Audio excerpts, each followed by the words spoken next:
Eh bien, bonjour, marhaba bikoum. Bienvenue dans cette nouvelle édition du webinaire consacré aux mesures d'appui relatives au financement des entreprises en Tunisie à travers les institutions financières.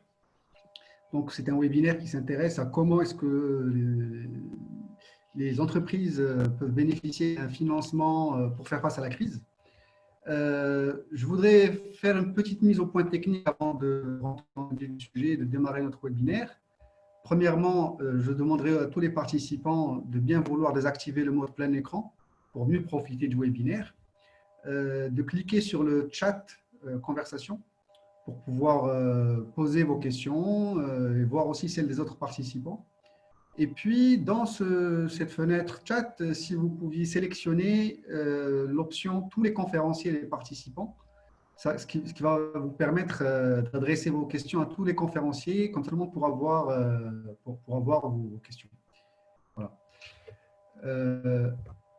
Alors, petit mot pour dire un peu décrire un peu le cadre dans lequel se déroule ce webinaire. Il s'agit d'un espace qui a été créé dans le cadre de la coopération entre la Tunisie et l'Allemagne, une coopération qui vise à offrir un appui à différents intervenants dans le marché tunisien, en l'occurrence les TPME, les très petites et moyennes entreprises, pour les appuyer, les aider à se développer sur la période 2019-2023. Alors, les ambitions de ce programme, c'est de mettre à la disposition de cette cible d'entreprise, des très petites et moyennes entreprises, des informations, des outils de gestion financière qui leur permettent de prendre des décisions financières appropriées, leur donner des outils, maintenant que cette crise est survenue, la crise du Covid qui a impacté l'économie tunisienne, maintenant que cette crise s'est présentée, les doter d'outils pour faire face à cette crise et permettre un échange entre différents intervenants qui intéressent les TPM. Alors cette crise, on en parle, elle est présente, son ampleur est incertaine, mais ce qui est sûr, c'est qu'il faut s'y préparer quand on est une entreprise. Et à cet égard, il y a un certain nombre de questions qui se posent pour un entrepreneur qui a besoin de se préparer à cette crise. Des questions telles que quelles mesures déjà mises en place pourraient bénéficier à mon entreprise, comment puis-je m'informer par rapport à ces mesures, comment puis-je faire mon autodiagnostic pour savoir un peu où j'en suis et à quelles mesures de quelles mesures je vais pouvoir bénéficier. Comment je vais pouvoir estimer mon besoin de financement, comment je vais trouver ces financements et comment donc je vais m'inscrire dans ces mesures pour pouvoir rebondir. Alors, pour répondre à toutes ces questions, j'ai le plaisir de recevoir à travers ce webinaire deux experts, Simiho Brezgui, expert comptable, et Siad Samad Zerouil, qui est expert en financement des très petites et moyennes entreprises. Alors, je parlais de mesures qui bénéficient aux entreprises, mais pour pouvoir que ces entreprises, les très petites et moyennes entreprises, puissent bénéficier des mesures de financement, il y a un préalable auquel il faudrait tout de suite qu'on s'intéresse. Et je donne la parole à Simihoub qui va pouvoir nous en parler. Simihoub, quel est ce préalable indispensable pour que les entreprises puissent bénéficier des mesures de financement? Merci, c'est Hichem. مرحبا بكم الناس الكل. Donc le premier préalable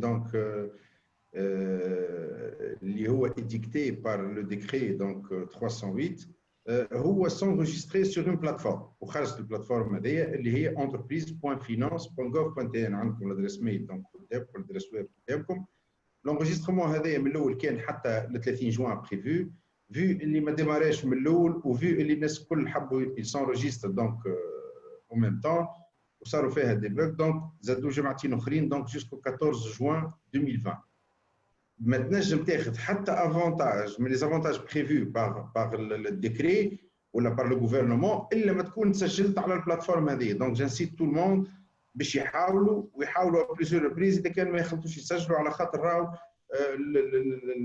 بليزيور يوتيليزاتور على فوا دونك ينجم يتبلانت السيت دونك ديما تعاودوا وترشوا. En plus donc l'enregistrement هذا les mesures au fait sont prévues pour les entreprises اللي هما définies comme étant des entreprises sinistrées. Donc الثانية donc نشوفوا اللي بعدها اللي هما les entreprises sinistrées. دونك الديكري هذايا قال راهو لي ميزور هذوما ما يستفادوا بهم كان الشركات اللي تاثرت بالازمه نتاع كوفيد. انا هما الشركات اللي تاثروا بالازمه نتاع كوفيد. قال كان الديفينيسيون نتاعي فيها لي كريتير سويفون اللي هما يلزم الشركه تكون اون اكتيفيتي بعد اخر فيفري 2020. يعني الشركه ما سكرتش جوسكو فان فيفري. الشركه هذه ما لازمش تكون انتربريز اون ديفيكولتي ايكونوميك تحت طايه القانون تاع 2016 دي انتربريز اون ديفيكولتي ايكونوميك والا في الريغلومون جوديسيير. دونك شركه قائمه الذات تخدم على روحها تكون عندها صعوبات ماليه اما ما هيش انتربريز اون ديفيكولتي ايكونوميك حسب القانون تاع 2016. يلزم الشيفر دافير نتاع الشركه هذه في مارس 2020 ونقص بارابور لمارس 2019 اكثر ب 25%، والا في افريل 2020 نقص اكثر من 40% بارابور لافريل 2019. المؤسسه هذه ما يلزمهاش ترد الخدمه نتاعها، يلزمها الدوا مانتونير لي بوست دومبلوا. وهنا نقولوا مانتونير لي بوست دومبلوا يعني خدام ما يخلط الفان كونترا نجم ما تجددلوش، اما الخدامه اللي مترسمين والخدامه اللي عندهم كونترا كور يفو مانتونير لي بوست دومبلوا. بيان انتوندو الشركه هذه لازمها تكون عامله للديكلاراسيون فيسكال نتاعها حتى الديكلاراسيون تاع شهر جانفي 2020. يعني صب الديكلاراسيون تاع شهر جانفي اللي هي تتصب يا اما لو 15 بور لي بيرسون فيزيك والا لو 28 بور لي بيرسون مورال تاع شهر فيفري. دونك هذوما الشركات اللي عندهم حق الانتفاع باللي مزور اللي عندهم معناتها كاركتير فينانسي ولا فيسكال. دونك الزوز ما ينتفعوا بهم كان اللي متوفر فيهم بالديفينيسيون هذه. تويكم باش نشوفوا الديبولي بعد سي هشام. شكرا سي نوب. نشوفوا on peut voir là-bas les mesures justement qui ont été prises et dont peuvent bénéficier ces entreprises sinistrées. Donc quelles sont ces mesures, Simon? Voilà. Donc les entreprises اللي هما يتوفر فيهم الشروط prévues par le décret واللي هما قيدوا على المنصه اللي قلنا عليها دونك sur le site. une fois قيدت انت في المنصه وقلت راني انا اون انتربريز سينستري، شنو هما الحاجات اللي يلزمهم اللي عندك فيها بالحق. بالله لازم ثم اون بريسيزيون كونسيرنون لو ديكري تويكا اللي يبعثوا ويقيدوا على المنصه ويوافقوا لهم وعندهم الديسيزيون ذوكم قاعدين يطلبوهم في ان رابور نتاع الكوميساريو كونت بالنسبه للشركات اللي هم سومي للكوميساريو كونت. والشركات اللي ما همش سومي للكوميساريو كونت ابارتير من اليوم ولاو يبعثوا لهم يقولوا لهم تعطيونا تقرير نتاع خبير محاسب ولا محاسب مسجل بجدول الهيئه وخرجوا فيه لادمينستراسيون ان موديل. يلزم التقرير هذاك يكون افيك كاشي تسكانا وتبعث لهم باش الكوميسيون تصدق لك على الملف نتاعك. الملفات هذوما كي تصدق عليهم وزاره الماليه عندهم اكسي لليني دو ريفينانسمون اللي هي بريفيو مازال خرج فيها اون سيركولير 12/2020. دونك هذوما عندهم الحق باش ياخذوا دي كريدي موبيليزي. عندهم الحق بيان سور الكريدي هذا اللي باش ياخذوه ينجموا يفينانسيو به البوزوان اون فون دو رولمون سو كي دونك سو كي تي انتردي بار لي بانك. دونك البنوك ما تنجمش تمول الفون دو رولمون، لكن دون لو كادر دو لا كريز ينجموا ياخذوا كريديات باش يفينانسيو لو فون دو رولمون. وهذه تقعد فالابل. دونك البلاتفورم هذه باش تاخذ الكريديات نتاع البنك وكل تصب من تويك تسجل، لكن تنجم تاخذ كريدي في يدك من هنا حتى الفان سبتمبر. المونطون نتاع الكريدي هو au niveau de la note circulaire il est donc sans limitation، لكن au niveau garantie الكريدي اللي تاخذه من غير جارانتي هو البلافوني 1 مليون دينار. دونك المليار بركه اللي هو جارانتي بار لا سوتيغار اللي ما تعطيش فيه انت جارانتي ريال. الكريدي هذا كيف زاد il est remboursable sur 7 ans avec 2 années de grâce. دونك مالغري لو فينانسي الفون دو رولمون ولا ليكسبلوطاسيون ما تعطيش بيان انتوندو قلنا جارانتي سبيسيفيك. دونك ما فماش جارانتي خاطر سوسيتي تونيزيان دو جارانتي هي اللي تعطي جارانتي مباشره للبنك وانت ما تسمعش بها، معناتها لما تتدخل اونتر بانك، سا سو باس اونتر لا بانك اي لا سوتيغار. التو دانتيري il est limité, c'est un taux favorable pour plusieurs اللي هما ما همش مساسين بالكريديات، ياخذوا كريديات غاليين. الكريدي هذا il est donc fixé à TMM plus 1,75 وال 1,75 هذوما يقابلوا donc la garantie donc prévue par la Sotugar. Bien entendu, le crédit هذايا l'entreprise ne peut le prendre qu'une seule fois وبشرط تكون ما تمتعتش بكريدي دو ريفينانسمون حسب قانون الماليه نتاع 2018 ولا قانون الماليه التكميلي نتاع 2014. تفضل سي هشام.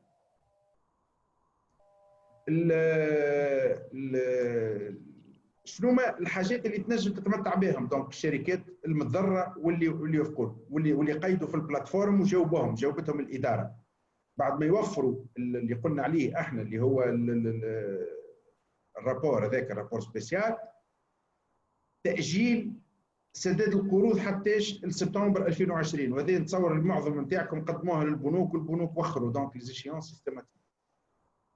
الريشلونمون دي كريدي بالفون هذايا اللي هو 300 مليون دينار دونك يعمل لك تسمح به الريشلونمون وبيان انتوندو le financement du besoin en fonds de roulement moyennant une garantie نتاع Sotugar selon un fonds d'appui à la résilience des entreprises اللي هو سموه السار. دونك هذا Sotugar هذوما يتمتعوا به الشركات اللي عندهم شيفر دافير الماكسيموم 10 مليون دينار والجارانتي تمشي حتى ل 90% avec des facilités d'accès معناتها sans aucune autre autorisation généralement ou sans aucune autre garantie généralement ما يطلبوش من المؤسسات هذيا باش يعطيو جارانتي بيرسونيل.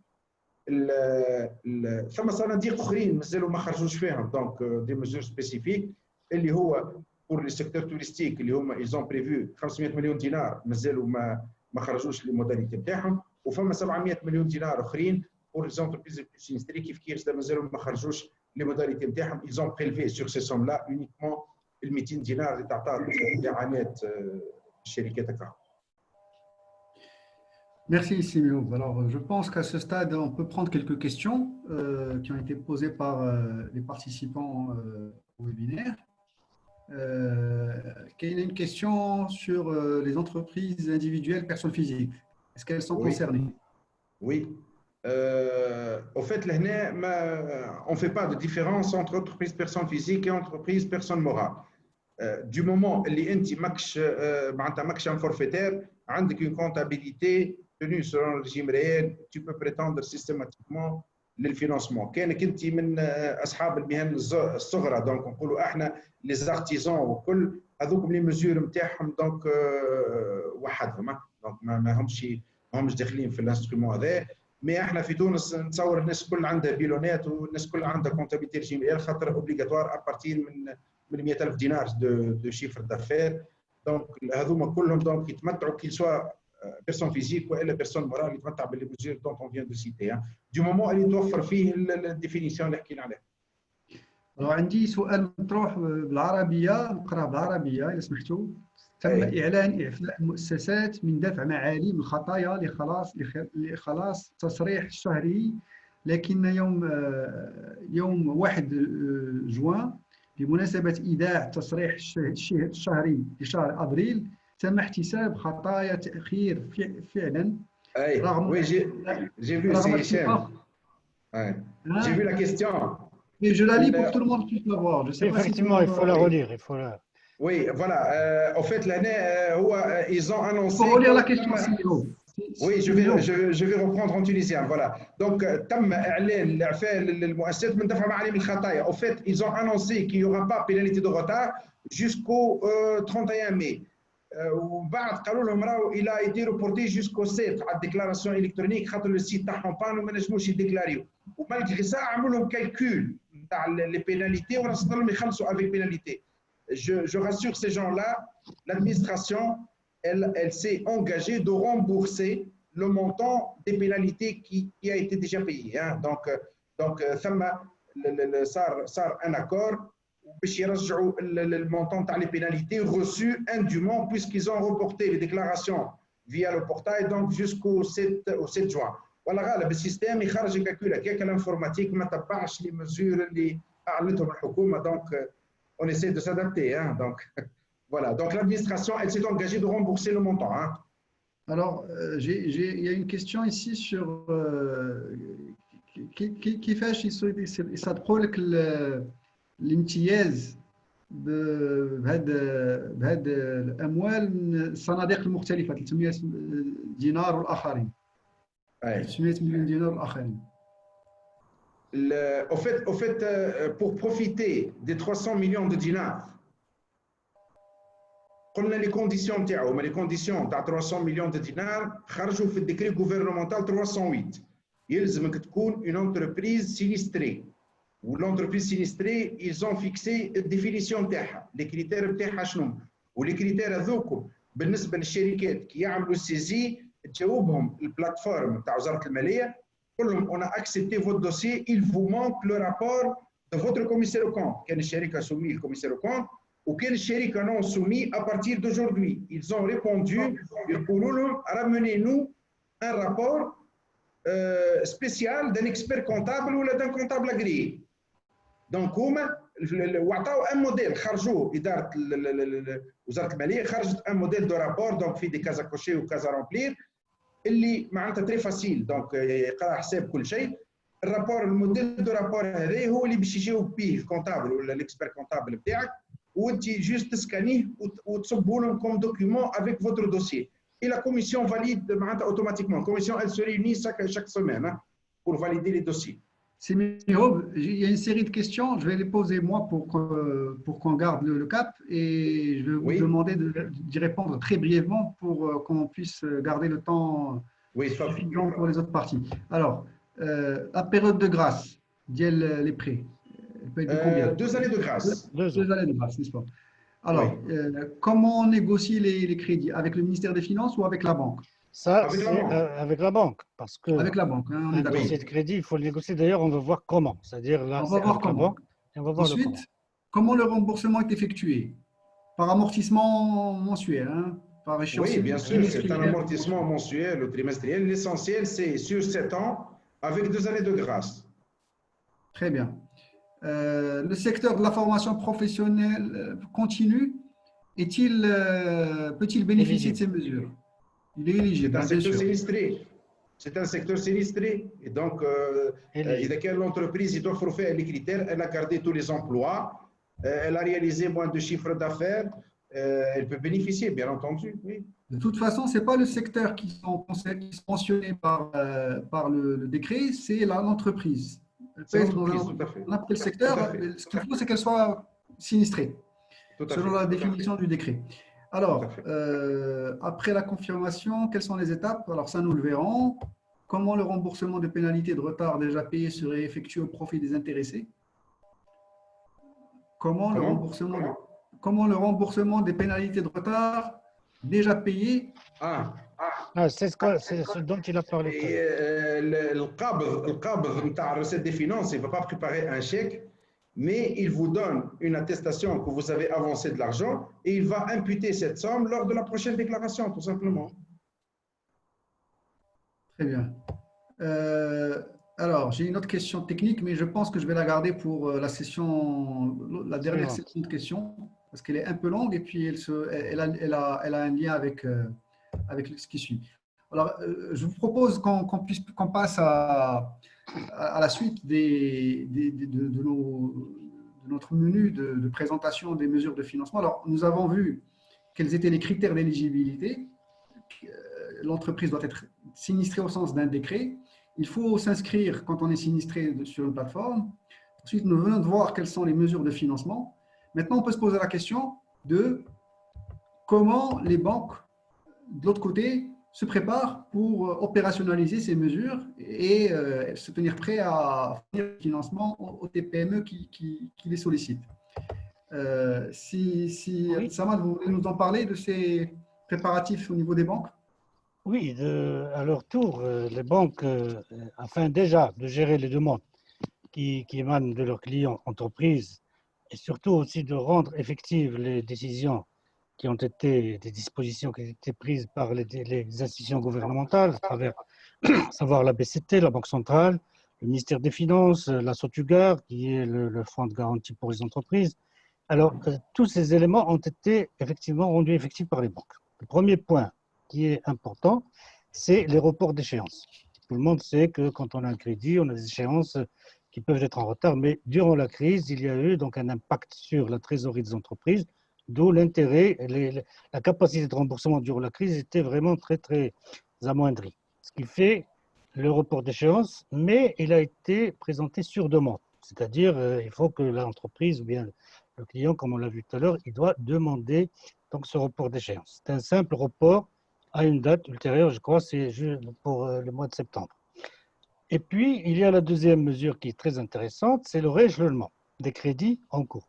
Par exemple, vous avez un crédit en cours, vous payez tant de dinars par mois, et puis actuellement, votre trésorerie est chamboulée, vos flux, donc votre capacité de remboursement, elle est amoindrie. Du coup, ce serait intéressant de faire baisser cette échéance et on peut effectivement demander un rééchelonnement, demander une sorte de nouvel amortissement, nouvel échéancier qu'on met en place, bien sûr, avec la banque. Il y a aussi la restructuration donc, de crédit pour les entreprises qui ont plusieurs crédits, même des échéances en retard, etc. Tout ça, on peut restructurer et repartir sur de nouvelles bases. Et c'est relativement à la crise et au niveau d'impact donc, de la crise sur les entreprises, c'est à négocier avec sa banque.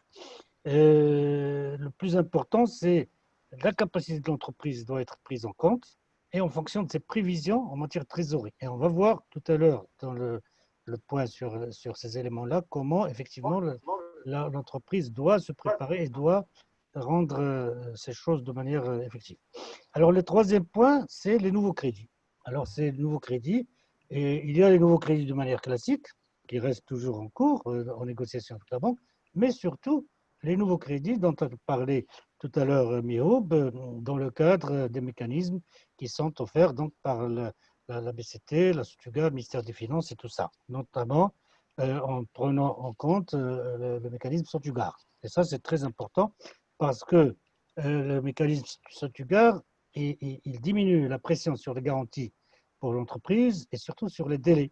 Donc, la capacité de l'entreprise à lever des financements très rapidement. Du coup, au niveau de cette crise, le maître mot, c'est la célérité et donc la rapidité de traitement. Et là, il y a un point important, c'est qu'il faut bien sûr vérifier l'éligibilité et ne pas hésiter à négocier avec le banquier pour y bénéficier, parce que ça, c'est très important pour l'entreprise. Parce qu'il y a certaines entreprises qui te disent, bon, la SOTUGAR, c'est pas pour moi, ou bien c'est compliqué, etc. Moi, je vous dis que c'est une affaire qu'il faut voir avec son banquier de manière très précise. Donc, au-delà de ces éléments-là, on pourrait se poser la question suivante, comment tout cela passe-t-il au niveau, c'est-à-dire de manière pratique? Comment cela fonctionne? Et dès le début, et ça c'est selon les banques, il y a certaines banques qui ont mis en place, qui ont contacté directement leurs clients, et certaines banques qui ont dédié leur centre de relations clients à répondre aux questions des clients et recueillir ces questions. Et il y a des banques qui ont mis en place directement sur leur site des formulaires sous forme de questionnaires à remplir pour effectivement proposer, présenter ces demandes, soit demande de réchelonnement, soit demande de crédit. Et même, il y a certaines banques qui ont mis en formulaire de demande de crédit pur et dur. Donc tout cela, mais tout cela, ce n'est pas toutes les banques qui ont fait ça. Et même certaines banques qui ont, par exemple, communiqué sur ça, on voit qu'il y a un certain retard de mise en place pour répondre de manière rapide. Et là, j'ouvre une parenthèse très importante parce que durant cette période de crise, il y a urgence. Donc, plus on est rapide dans la mise en place des financements qui peuvent être accordés à l'entreprise, plus l'entreprise a cette capacité de sortir de crise. Donc, les banques se doivent effectivement de simplifier toutes leurs procédures, tout leur circuit classique d'analyse dossier. Comme tout le monde sait, avant, il y avait un délai vraiment long qui peut aller jusqu'à 3 mois ou même plus pour la mise en place d'un crédit. Ceci ne peut pas être valable en cette période de crise. Donc, il y a un enjeu très important donc pour répondre avec célérité et tout le processus de décision doit être adapté, tous les mécanismes doivent être adaptés à cette période de crise. Et ça, c'est un point qu'il faut quand même ressortir parce qu'il y a beaucoup d'entreprises qui se posent des questions et qui ne sont pas encore décidées, qui sont dans la tergiversation, on le voit déjà même au niveau de l'information et la relation avec le banquier est très importante parce que le banquier, durant cette période, c'est vraiment le partenaire numéro 1 pour l'entreprise. Merci, Samad. Alors, donc, on comprend que les banques s'organisent à travers les dispositifs que vous avez décrits et que cette organisation n'est pas égale selon la banque à laquelle on s'adresse. Mais donc, il faut espérer que la banque qui intéressera nos participants, les entreprises, les entrepreneurs qui participent avec nous à ce webinaire seront des banques performantes en la matière. Mais toujours est-il que la banque, de son côté, si elle doit se préparer, c'est une chose, mais du côté de l'entrepreneur, rien ne l'empêche de se préparer pour mettre toutes les chances de son côté et d'avoir un dossier bétonné, comme on dit, pour augmenter ses chances d'avoir le crédit. Et donc, je vous pose la question, quels sont les éléments que l'entrepreneur doit observer pour se préparer, Simio?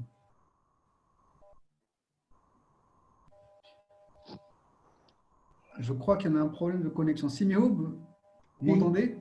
Oui. Alors, donc, je parlais de la préparation de l'entrepreneur pour justement avoir un dossier bétonné à présenter à la banque. Quelles sont les étapes par lesquelles cette préparation doit passer? Les préparations doivent passer par 4 étapes normalement. Donc, la première étape, c'est l'évaluation de l'impact de la crise. La deuxième, c'est diagnostiquer sa situation financière. D'ailleurs, on a vu ça tout à l'heure, donc à 2 reprises, selon le secteur d'activité. Donc, n'importe quel entrepreneur يحضر معنا في les webinaires chaque jeudi pour pouvoir donc évaluer l'impact de la crise et diagnostiquer sa situation financière. Ensuite, donc, il essaie de s'informer auprès de sa banque. Donc, pour l'éligibilité, donc il a vu ça donc aussi dans le cadre de notre séminaire. Ou bien entendu, préparer son dossier et contacter sa banque. Là, juste une précision, au niveau inscription sur la plateforme, c'est le ministère des Finances qui donne directement à la banque la qualité du contribuable. Donc, ce contribuable-là, il a le statut d'entreprise sinistrée, donc il peut bénéficier des fonds directement, sans intervention. Il suffit de automatiquement le banque en tant qu'entreprise sinistrée et automatiquement tu peux bénéficier donc d'accord. Mais j'interviens juste, j'ouvre une parenthèse, Simio, oui. pour mettre toutes les chances de son côté. Lors de cette inscription sur la plateforme du ministère des Finances, l'entrepreneur doit déjà avoir réalisé l'évaluation, n'est-ce pas? Normalement, oui, il devrait connaître quelque part quelles sont ses défaillances, quel est son besoin. Hein, mais normalement, au niveau de l'enregistrement, il doit tâcher de justifier les 4 critères prévus par le décret. Hein, donc, c'est surtout ça qui est exigé. Hein. Très bien. Alors, je vous laisse décrire l'impact, l'évaluation de l'impact. Au niveau de l'évaluation de l'impact de la crise sur l'activité, au fait, c'est bien démontré au niveau du questionnaire d'évaluation, mais l'objectif ultime de cette évaluation, c'est que l'entreprise essaie de savoir au niveau de la crise Covid, est-ce que son activité a été affectée très gravement et se traduit par un arrêt total de l'activité ou une activité très faible, ou bien c'est un impact qui n'est pas vraiment très important, ou au contraire, ça a profité et ça a augmenté son chiffre d'affaires. Donc, la crise n'a pas touché tout le monde de la même manière, il y a ceux qui ont arrêté de travailler et qui ont peut-être fermé boutique, mais il y a d'autres qui ont profité. Hein. Donc, dans le secteur de la confection, il y a des ateliers donc, qui ont des conditions favorables et ils ont transformé toute leur activité pour fabriquer des masques réutilisables et les blouses donc, utilisées dans le secteur hospitalier. Et ils ont vu leur chiffre d'affaires grimper jusqu'à 150% et même plus. Hein. Donc, Très bien. Donc, une première phase consiste à évaluer l'impact, savoir où est-ce qu'on se situe, est-ce on a été très fortement impacté, faiblement, moyennement, et avoir une première évaluation de cet impact. Ensuite, voilà. Je pense qu'il doit y avoir un diagnostic qui est établi, un autodiagnostic, n'est-ce pas Voilà. Oui. Donc au niveau je vais laisser de l'auto. Ah, c'est Abdsamad. Oui. Excuse-moi, Mioub. Donc, Oui. la deuxième étape dont a parlé Mioub, qui est effectivement diagnostiquer la situation financière, c'est une étape très importante. Pourquoi? Parce que tout le monde le sait, durant cette période de crise, toute la trésorerie tous les flux de trésorerie étaient chamboulés. C'est-à-dire les entrées d'argent qui étaient prévues ne sont pas venues, il y a des engagements auprès de la banque qui n'ont pas été tenus, ou bien même auprès de fournisseurs qui n'ont pas été tenus. Donc les entrées et les sorties ont été chamboulées. Et pour diagnostiquer, pour aller de l'avant, c'est-à-dire pour décider quelles sont les mesures à prendre, quels sont les actes de gestion à faire, de quelle conduite, etc., il est très important de bien prévoir ces flux, de bien, et on commence par un état des lieux. L'état des lieux, c'est un diagnostic de la situation, la trésorerie disponible, mes créances clients avant la crise et durant la crise, de quel montant, qu'est-ce qui est sûr de rentrer en négociant avec eux, les dettes fournisseurs que je peux effectivement négocier un délai avec mon fournisseur ou pas, de quelle manière et jusqu'à quelle des dates on va payer ça. Donc, toutes les dépenses d'exploitation aussi, les loyers à payer, donc le transport, parce que maintenant il y a des confinements, l'impact sur les livraisons, sur la logistique nouvelle. Donc, il faut partir aussi sur mon état des stocks. On sait bien que certaines entreprises avaient un stock avant et qui n'ont pas pu écouler, ou bien qui étaient même périssables, donc ils ont perdu. Donc, il faut mesurer quels sont les dégâts et surtout aussi mesurer quel est le stock à venir pour la période, les 3 mois prochains, donc pour continuer à travailler, et aussi faire l'état de mes engagements financiers. Actuellement, toutes les entreprises bancarisées ou pas ont des engagements, que ce soit envers leur partenaire financier normal ou bien un autre partenaire. Et en tout cas, il faut faire l'état de ces engagements. Et puis, l'important après, c'est connaître sa trésorerie prévisionnelle à partir de ce diagnostic financier, rapidement, parce qu'on n'a pas beaucoup de temps pour nous étaler sur le comment, faire un tableau et tout ça, mais il y a des outils qui sont possibles d'accès sur notre plateforme. On verra à la fin de quelle plateforme il s'agit. Mais là, on fait un focus important sur le plan de trésorerie parce que généralement, beaucoup d'entrepreneurs n'accordent pas l'importance à la gestion prévisionnelle de trésorerie, à l'utilisation d'outils spécifiques à ça. Parce qu'ils sont pris dans le courant des affaires, dans les sorties, etc. Et puis par la suite, on se retrouve avec une situation difficile. Parce que parfois, il y a beaucoup d'entrepreneurs qui doivent être rappelés par leur banque pour leur dire vous avez un engagement, un chèque ou bien une traite, alors que normalement, on devrait le connaître avant, c'est-à-dire anticiper tout ça. Et donc, c'est ce à quoi sert effectivement un tableau de trésorerie. Il faut anticiper les besoins pour trouver des solutions bien à l'avance, sans attendre la pression ou bien le pic sur notre trésorerie.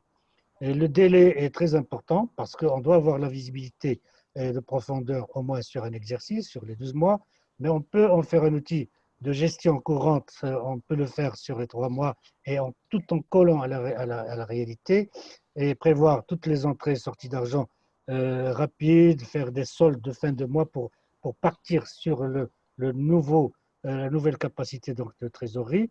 Et pour faire des prévisions saines, il faut avoir des hypothèses qui collent à la réalité.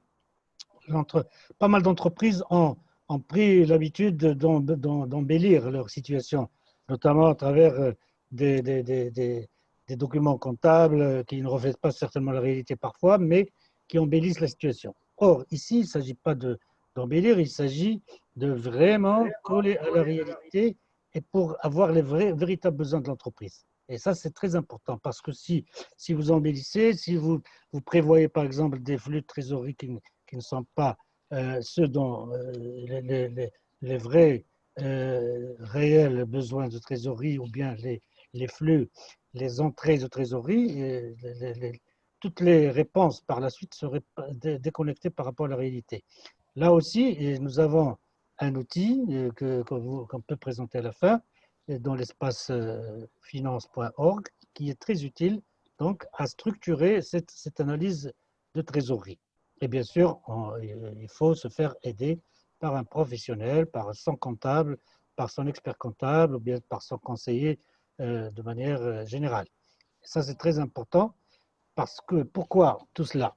On a parlé de flux de trésorerie, des entrées, des sorties, et on a parlé de crise, et on a parlé de financement. Donc, le plus important de tout cela, c'est détecter quels sont mes besoins et avoir un besoin de financement bien cadré. Donc, en montant, en nature, parce que ai-je besoin juste d'une facilité de caisse pour joindre les deux bouts, ou bien un crédit d'amortissement pour un crédit par exemple qui va me permettre d'acheter, de reconstituer un stock. Donc tout ça, il faut bien le cadrer parce que la phase de préparation de la demande de crédit, c'est une étape très très importante parce que de par les questions que l'on voit généralement, et d'ailleurs tout à l'heure, beaucoup d'entrepreneurs posent des questions d'ordre informatif, c'est-à-dire au niveau des banques. Est-ce que les banques font ceci? Est-ce qu'on veut permettre de ça, etc. Moi, je dis qu'il faut préparer sa situation, son diagnostic de manière vraiment approfondie. Deuxièmement, préparer, détecter, définir son besoin de trésorerie bien encadré et préparer la demande de crédit. Parce que c'est ça ce qui va vous permettre de négocier avec votre banquier. J'ai vu des questions qui te disent si le ministère des Finances a accordé, est-ce que le banquier doit suivre automatiquement? Est-ce qu'il y a d'autres banques qui décident, par exemple, ou bien exigent d'autres garanties réelles alors qu'il y a sauvegarde? Mais tout cela doit être. Il y a des réponses que nous-mêmes, on peut apporter avant d'aller à la banque. Plus, mieux on est préparé, mieux on peut négocier et on peut convaincre le banquier de notre capacité de remboursement, de notre capacité de sortir de crise. Donc, cette préparation, il faut préparer sa manière de parler de son activité, de son impact. On l'a vu tout à l'heure, Miob a déterminé quelles sont les tranches qui peuvent être indicatives pour évaluer cet impact. On a parlé de plan de trésorerie, d'état financier qu'il faut mettre à jour, qu'il faut suivre avec son comptable. Et une demande en ligne est tout à fait disponible sur notre site qui va vous permettre effectivement de structurer et de simuler votre demande de crédit. Et ça, c'est très important parce que le banquier, il est aussi en situation de risque. Il est aussi dans une situation où il doit prendre une décision. Soit vous accordez le crédit, soit pas. Et il faut être logique, on est en toute transparence, la crise, elle est générale. Et donc, plus on est préparé, plus on le convainc, plus on a des arguments solides, plus on peut avoir gain de cause. Et pour récapituler tout ça, si Hicham, permets-moi donc de parler un peu rapidement de ces étapes. Ces étapes qui sont très importantes, définir le besoin de trésorerie pour déterminer le montant à demander à la banque, un montant qui soit adapté aux réels besoins pour ne pas tomber par la suite encore dans le besoin. Donc, il faut réfléchir sur la durée qui va permettre de sortir de crise et de préparer la reprise et aller de l'avant. Deuxième point qui est très important, préparer le dossier quand il ne faut pas sous-estimer cette tâche, on l'a dit tout à l'heure, les documents, les justificatifs, les informations qui vont m'être posées et demandées par le banquier. Et il ne faut pas aussi sous-estimer la forme, parce qu'il y a certaines banques qui ont mis en place des formulaires. Il y a des formulaires au niveau l'inscription, la préinscription. Donc, tout ce format-là, il faut lui donner son importance parce que tous les détails ont leur importance. Donc, il faut se préparer et bien sûr, il ne faut pas hésiter à se faire accompagner et à se faire conseiller. Et à la fin, bien sûr, il y a un point très important parce qu'on l'a dit, c'est une négociation avec votre partenaire financier, qui est la banque. Et la négociation demande préparation, et demande comment savoir expliquer, comment convaincre le banquier de la capacité de l'entreprise à dégager des flux positifs très prochainement et à sortir de la crise et pourquoi pas à bénéficier des opportunités nouvelles. Ça va démontrer que nous avons une vision donc, pour après la crise. Et pour effectivement, rien n'empêche que le banquier pourra par la suite donc permettre d'améliorer tout ça. Et bien sûr, pour terminer, il y a un enjeu important, c'est la cohérence et la transparence. Parce que plus on est cohérent, plus notre partenaire financier va croire en nous. Et à la fin, donc j'ai parlé rapidement des 3 outils qui sont présentés, qui peuvent effectivement aider l'entrepreneur à faire son diagnostic. Là, il y a un autodiagnostic sur une quinzaine de questions. Et je vous invite sincèrement à aller vers l'espace finance.org et vous allez découvrir effectivement ce diagnostic et même vous pouvez voir nos capsules d'explication, de vulgarisation, comment le remplir et comment sortir surtout avec un profil d'entrepreneur. Êtes-vous prêt? Pas prêt? De quelle mesure? Et si vous ne l'êtes pas, quelles sont les étapes à venir? Quelles sont les recommandations qu'on peut vous faire en tant qu'expert? Et ça, c'est bien sûr un titre très, très indicatif, mais ça colle vraiment à plusieurs réalités. Le deuxième outil, c'est le tableau trésorerie ou bien le plan de trésorerie qui nous permet, avec un outil simple qu'on peut avoir sous format Excel, télécharger et l'utiliser dans sa gestion courante de tous les jours. Donc, c'est un outil vraiment de travail de tous les jours et c'est un outil de communication avec notre banquier parce qu'on va le convaincre de nos véritables flux de trésorerie qui seront justifiés, bien sûr, à travers tous nos documents, tout notre business model. Et le troisième outil qui est d'une très, très grande importance, ça va vous permettre à discuter, négocier avec votre banquier, à communiquer avec le banquier, parce que vous avez là une simulation de toute une demande de dossier de crédit, tout un schéma où vous pouvez simuler quels sont les éléments que vous allez préparer, quels sont les éléments qui vont vous être demandés, donc vous anticipez, et donc ça va vous permettre d'être vraiment prêt à cette négociation.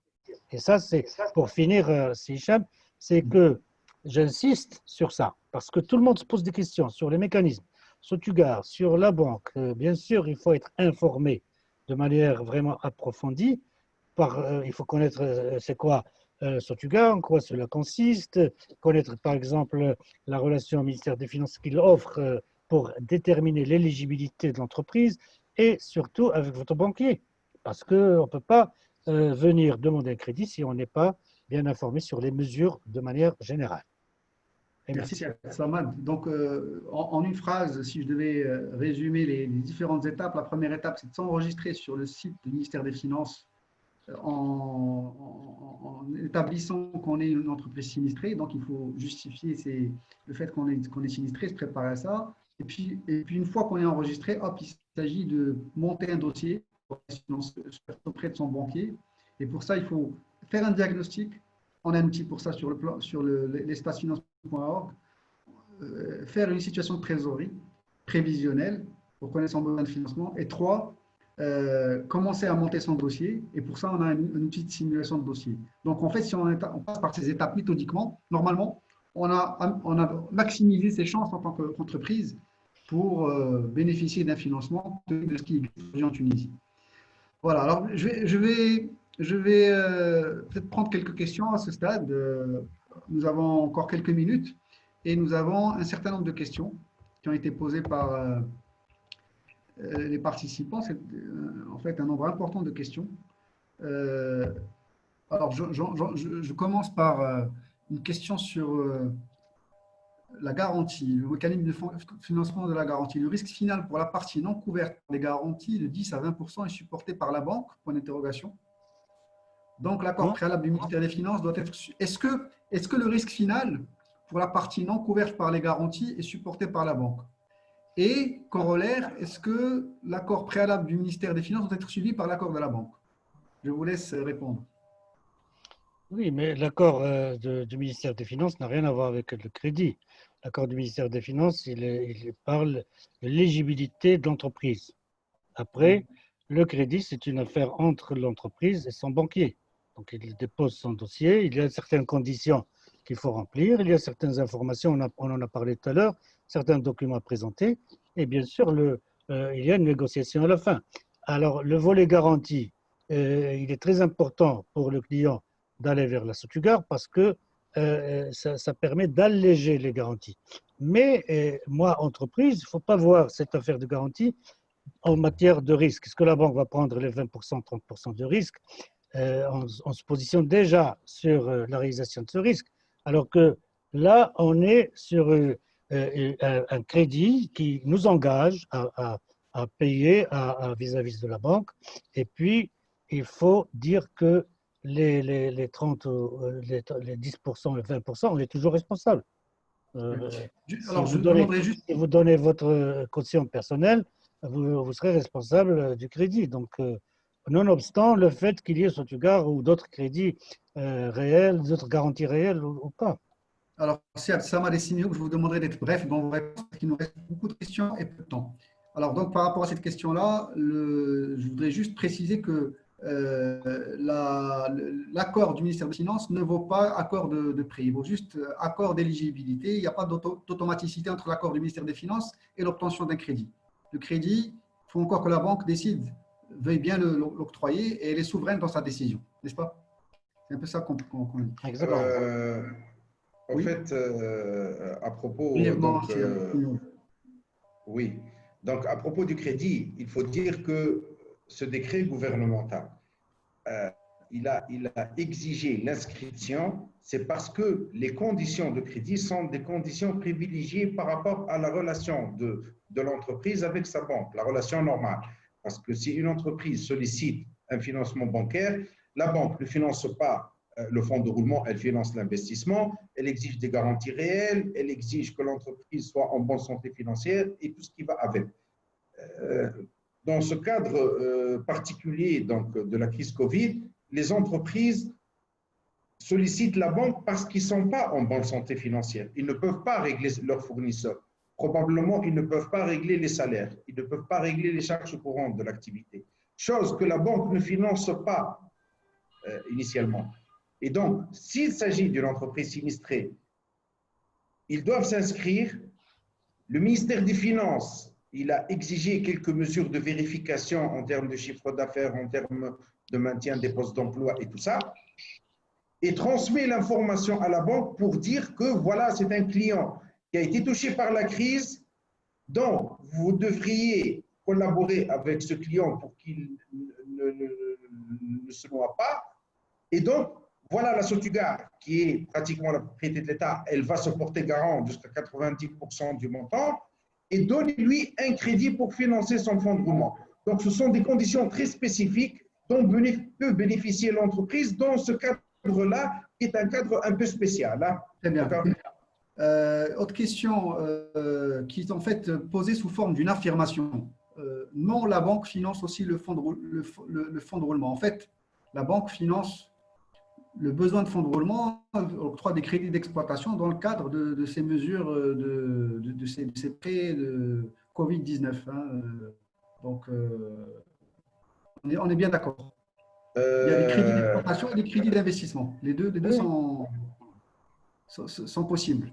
Oui, regarde, par exemple, chez nous en Tunisie, tout investisseur dans le cadre d'un nouveau projet, bien entendu, il a un besoin en fonds de roulement. Et ça représente un investissement initial. Il y a un consensus dans le secteur financier que ce besoin en fonds de roulement qui serait financé par le crédit d'investissement, en aucun cas ne doit dépasser 15% du montant de l'investissement global. Certainement en finance, mais dans le cadre de l'investissement global. Il y a aussi les crédits de gestion, mais ça fait partie d'un mécanisme qui est couvert par des garanties réelles, des hypothèques, des nantissements et tout ce qui va avec. Il y a des garanties personnelles aussi, des cautions personnelles. Mais ce crédit pour financer le besoin en fonds de roulement ou le fonds de roulement, c'est un crédit très particulier qui bénéficie de conditions particulières qui sont fixées à TMM plus 1,5 sur 7 ans, avec 2 années de grâce et avec une garantie Sotugar. Donc, c'est quand même quelque chose de spécifique, destiné spécifiquement à la crise et non pas dans les conditions dont je viens de parler, qui sont les conditions normales avec une négociation bancaire. Hein. D'accord. Alors, une autre question qui va voir si si j'ai un crédit personnel auprès d'une société de microcrédit, est-ce que je peux quand même solliciter un emprunt auprès d'une banque dans le cadre de ce qu'on vient de mentionner? Il y a pas, après personnel, je pense que ça n'a pas de Personnel rapport n'a rien avec. à voir. Voilà. Oui, vas-y. D'accord. C'est-à-dire que le prêt personnel, il n'a pas bien expliqué sa situation. C'est-à-dire que, enfin, ce qui vient ici, c'est une entreprise. Il a son activité professionnelle, mais il a un engagement auprès de la société de microfinance. Et il a fait, c'est-à-dire il a utilisé les fonds sur son prêt personnel dans son activité. Mais l'activité qui a, par exemple, si son activité a un compte bancaire à part, il peut bien sûr avoir accès à un financement qui est en plus. Très bien. J'ai deux questions ici intéressantes. Une question sur le ministère des Finances et le process qu'on a décrit. Est-ce que le ministère des Finances est suffisamment outillé en moyens humains et en ingénierie pour se fixer sur la validité et l'adhésion au fonds ou non? En gros, est-ce qu'il a les moyens Oui, de il faire s'est bien équipé avec. Deuxième question, comme ça vous répondrez aux deux. Oui. La STB demande un justificatif de propriété. Ne s'agit-il pas ici de garantie réelle, Oui. telle qu'elle est demandée habituellement par les banques? Alors, pour la première question, je répondrai à la première question. Je laisserai la deuxième à Saad Smat, qui est expert en financement, donc il va vous répondre. À propos du ministère des Finances, donc le ministère des Finances, dans la tourmente donc, de cette crise Covid, il s'est bien équipé. Certainement, il y a un petit retard donc, au niveau du système informatique, mais ils se sont bien équipés. Et pour pouvoir donc, vérifier est-ce que l'entreprise réellement elle est en conformité par rapport, par exemple, aux conditions de chiffre d'affaires, aux conditions de non-licenciement des employés, elle a lancé la balle donc, aux commissaires aux comptes, aux experts comptables et aux comptables agréés pour exiger de ces professionnels de fournir un rapport spécial qui engage leurs personnes, et donc leurs personnes bien sûr professionnellement, et donc elle est à l'abri. Donc voilà, c'est le professionnel qui assume la responsabilité de dire l'entreprise n'a pas licencié, l'entreprise a une baisse de chiffre d'affaires, l'entreprise donc elle a respecté ses conditions. Et du moment qu'elle a ce rapport donc, spécial, elle transmet l'information à la banque pour lui dire donc que ce monsieur, que cette entreprise, elle est donc une entreprise sinistrée et vous pouvez donc traiter avec elle en tant que telle. C'est Samad la question. Alors, pour la question sur la STB, justificatif de propriété. oui, sur le titre de propriété. Il y a deux niveaux donc, pour répondre à cette question. Le premier niveau, c'est si on vous demande, par exemple, de donner un justificatif de propriété, ça ne veut pas dire que on vous demande de mettre en place une garantie. Mais il est très important, à titre d'information, à titre de l'évaluation de la solidité de votre dossier de crédit, d'être transparent avec votre banquier. Vous avez une propriété, vous avez des biens. Bien sûr, il faut justifier et démontrer au banquier qu'on a une assise financière importante et ce qui va déterminer notre capacité de remboursement par la suite.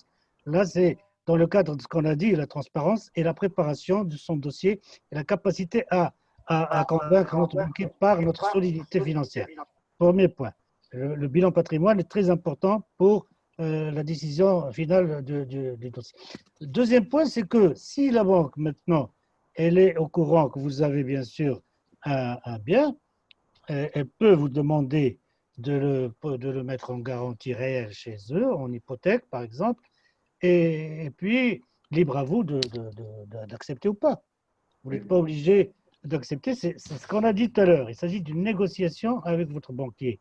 Et la négociation, plus votre dossier est solide, plus vous avez convaincu le banquier sur vos flux de trésorerie future est bien outillé à travers un tableau, à travers des éléments justifiés, des factures de vos clients, et tout votre business model, etc., le banquier, bien sûr, il ne va pas chercher à alourdir les dossiers, etc., parce qu'il a intérêt. Il voit que votre activité, c'est un contrat gagnant-gagnant entre vous et lui, il n'y a pas de souci.